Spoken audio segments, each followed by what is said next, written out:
Abba maatii fi jaar saraaraa ana sirkaa kan ta'an obbo Usmaan Daawud humnoota mootummaatiin ajjeefamanii bosonatti gatamanii guyyaa shan booda argamuu maatiin OMN itti himan.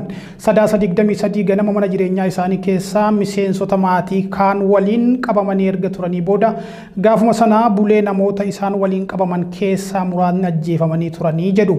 Reeffi obbo Usmaan garuu kaleessa bosona keessatti argamee hawaasaan kaafamee awwaalamuutu himame.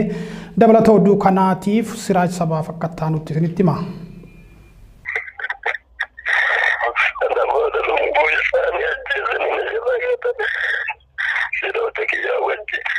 Kun sagalee boo'ichaa maatii obbo Usmaan Daawudeem. Ilmaan obbo Usmaan keessaa tokko ta'uu kan himu maddi keenya kun abbaan koo badii tokko malee mana isaa keessaa humnoota mootummaa raayyaa ittisa biyyaatiin sadaasa 23 bara 2023 ganama qabamee ture jechuun yaadachiisa. Namoonni abbaa isaa waliin qabaman hunduu maatii isaa ta'uu kan himu namni kun isaan keessaa namoonni sadi gaafuma sana ajjeefaman jedha.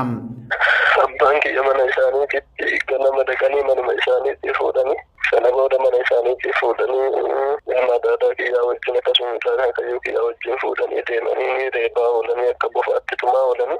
Gidduu kana gaddarra jiraachuu maatii isaa kan ibsu maddi OMN kun abbaan keenya obbo Usmaan maanguddoo biyyaa waan ta'aniif yoo baay'ateem ni hidhamu malee ni ajjeefamu jenneem hin yaadne turre jedha.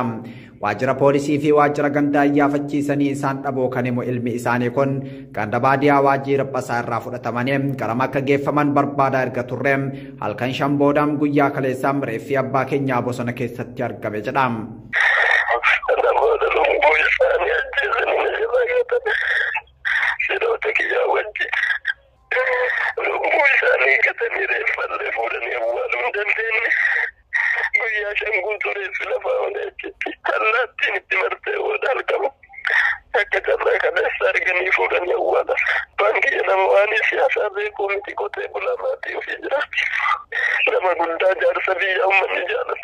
Obbo Usmaan Daawud rasaasaan rukutamanii erga ajjeefamanii booda bosona keessatti gatamanii bineensaan nyaatamuun ilmi isaanii kun OMN itti himeetii jira.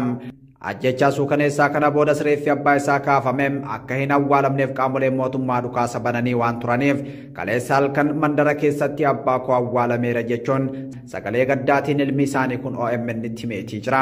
Sadaasa 23 as ganda baadiyyaa waajjira Rabbasaa fi Biduu Baalaa keessatti namoonni nagaa jaha ol ajjeefamuun kan himan maddeen guyyaa lama duras maanguddoo biyyaa obbo Hassan Shukkaaraa Ibraahim namni jedhaman haala wal fakkaataan ajjeefamuu OMN gabaasuun isaanii yaadatama.